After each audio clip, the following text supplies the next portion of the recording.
शंकरं शंकराचार्यं केशवं बादरायणः सूत्रभाष्यं कृतौ वन्दे भगवन्तं पुनः पुनः।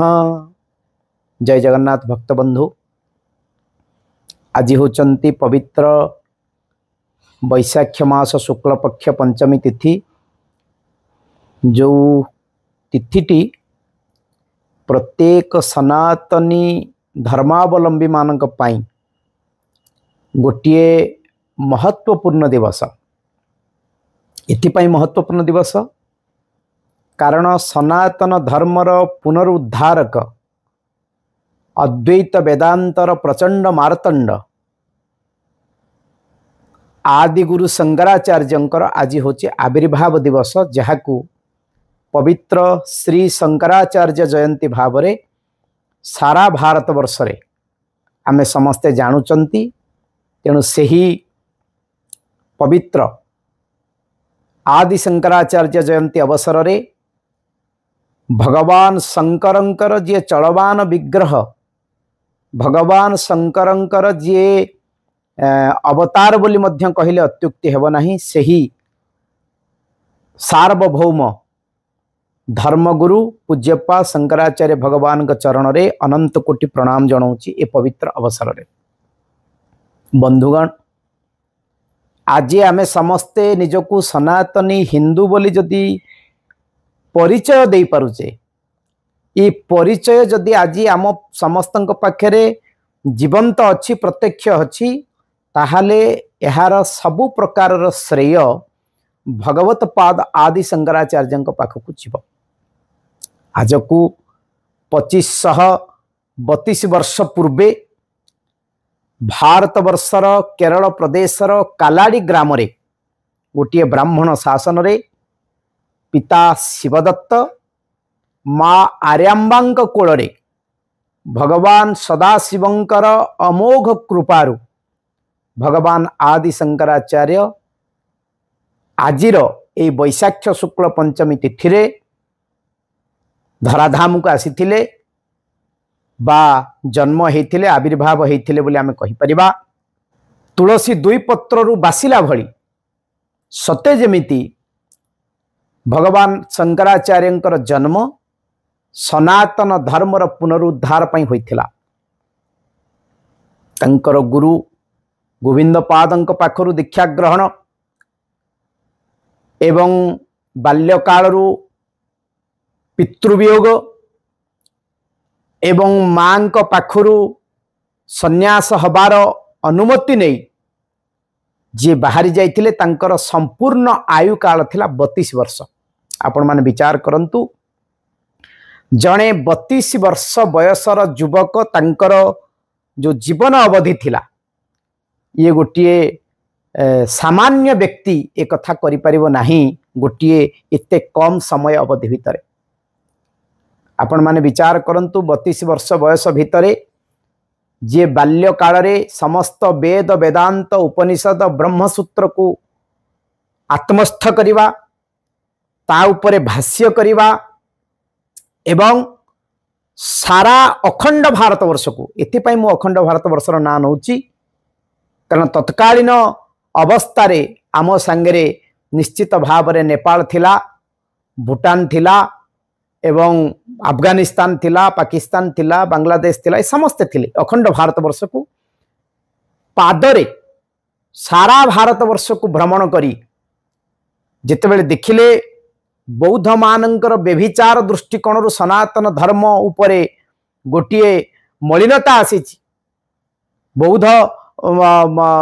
बौद्ध मानंकर स्वेच्छाचारिता कारण सनातन धर्म धीरे धीरे ग्लानि आड़क आसुची, से समय संकल्प नहीं भगवान आदि शंकराचार्य जो ग्रंथर ना होची शंकर दिग्विजय ग्रंथ, दिग्विजय रे बाहरिचंती एवं ये सनातन धर्म को सुरक्षा दबा पाई सारा भारत वर्ष रे 12 ज्योतिर्लिंग एवं 4 धामर जो कल्पना ताहा ही पूज्यपा शंकराचार्य द्वारा ही स्थापित होईछि।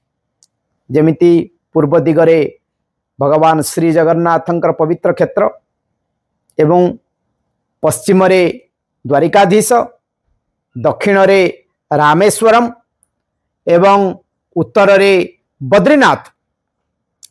ये चारि जगार आमे जदि आज दर्शन करुचंती भगवान को, तार देन होची पूज्यपाद शंकराचार्य।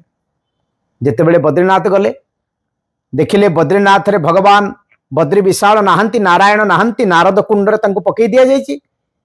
भगवान आदि शंकराचार्य जोगारूढ़ ये कथा जितेबेले जानिले, निजे जो नारद कुंडर गभीरता होची अलकानंद सहित संश्लिष्ट, जोठिकी गले आउ लोक फेरी परिबनी, से पानी रे बुड़ी मरिबो।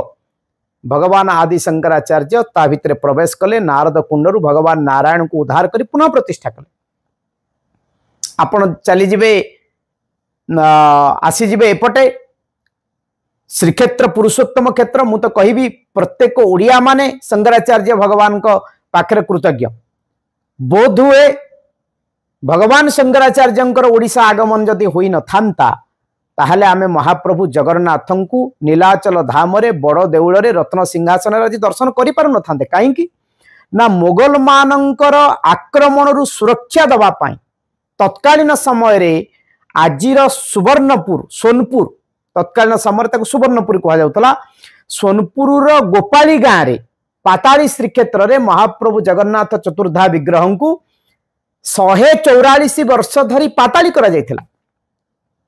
एवं भगवान शंकराचार्य जो श्रीक्षेत्र आगमन है और देखिले, से निजे जोगारूढ़ अवस्था जानिले जे महाप्रभु पाताली होती। नवकलेवर परंपरा महाप्रभु जगन्नाथ आदि चतुर्धा विग्रह को पुनः रत्न सिंहासन रे स्थापना करवा एवं नेपाल संगे ओडिशार जो संपर्क जोड़ार प्रमुख माध्यम होचंती भगवान आदि शंकराचार्य। मुक्ति मंडपर निर्माण, श्रीमंदिर रे संस्कार, ये सब तो भगवान शंकराचार्य देन। ये संपूर्ण हिंदू समाज को सुरक्षित रखा चारि धाम रे 4टी पीठ स्थापन कले। आपण पूर्व रे देखुचंती गोवर्धन मठ, पश्चिम रे देखुचंती द्वारका मठ बा जहाको शारदा मठ बोली कहा जाउची। आपण दक्षिण रे चली जिबे रामेश्वरम, सेठी आपण देखिबे कर्नाटक रे श्रृंगेरी मठ, एवं बद्रीधाम उत्तर रे जहाको उत्तरान्मय मठ बा जहाको आजिकाली जोशी मठ बोली कहउचनी, तार वास्तव ना हला ज्योतिर्मठ। चारि धामर स्थापना करिसंती भगवान आदि शंकराचार्य। तांकर जो प्रमुख 4 शिष्य पद्मपादाचार्य, तोटकाचार्य, हस्तामलक, ये समस्त को से पीठरे स्थापित करिसंती।